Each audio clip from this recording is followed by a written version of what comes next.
a mate encouraged him to go out and disregard nature.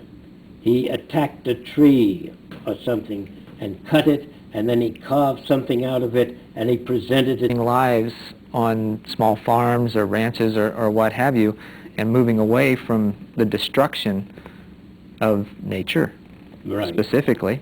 Right. And when we destroy nature, any part of nature, we are destroying ourselves because we are inseparably linked with it. And there's no way for us to escape that. And so they evolved from the tribal society into the city, and then the state, and then the nation. So the next societal evolution has to be global. And I would agree. We have to begin thinking and acting in terms, and you hear it in the speech of forward-looking statesmen.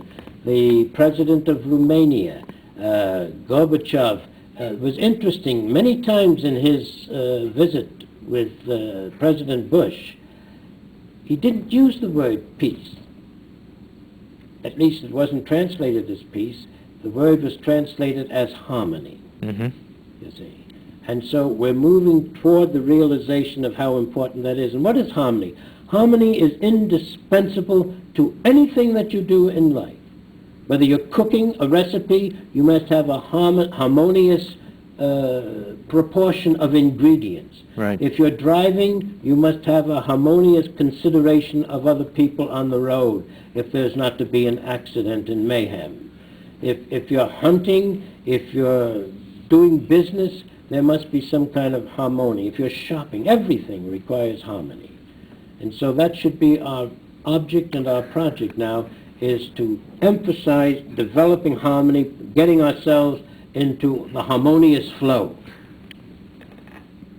As a side shoot, if you will, of the aspect of harmony, some feel that harmony for them is driving down the freeway with a 357 in the glove box. And anybody who gets in their way, they open fire on. We're having that today. Well, I think... How do you see that being negated, or not necessarily negated, but being restructured, being educated so that... Well, all throughout nature, you will find aberrations. True. And so we cannot do away totally with the aberrative, the manifestation of aberrations. And so we have to learn to accommodate them and handle them in a constructive and creative way to the best of our ability. If we didn't No have... one has ever said life was going to be without problems. That's true. And without those problems, those adversities or those aberrations, we wouldn't have the necessity to grow with them, to develop constructive ways of integrating those various things in our society as a whole. Right. I remember in the sanctuary ceremonies we had a little passage that said, I will use all negative experiences as challenging opportunities. That's one of the things I enjoyed most about coming there, was that kind of instruction. And it works. This is the way to do. We don't deny that there are going to be negative experiences. Embrace them. Yes. But our difficulty is that we often have a tendency to think in terms of absolutes, which has been imposed upon us by Aristotle, upon Western culture. And you think in terms of good and evil. And those terms are ruinous to our consciousness, because there is no thing that is absolutely good or absolutely evil. Things are desirable and undesirable. And what is desirable at one time may not be desirable at another time. I think of that marvelous passage in the Judeo-Christian scripture in Ecclesiastes. There is a time and season for every purpose under heaven. A time to laugh and a time to cry, a time for peace and a time for war, a yin and yang and yin and yang, a time to plant and a time to reap, a time to build and a time to tear down.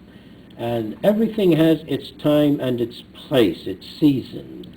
And when we recognize that, then we do not react so horribly to the undesirable situations, but we take that as a challenging opportunity to be creative. Right.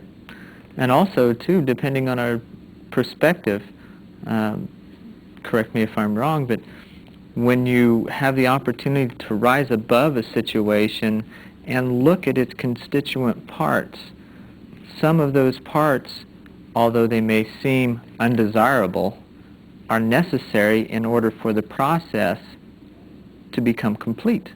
Oh, absolutely. Absolutely. Whether it's desirable or undesirable is something that's personally determined, Mm-hmm. you see, by our own experience and by our own individual values and by our individual selfishness. Right.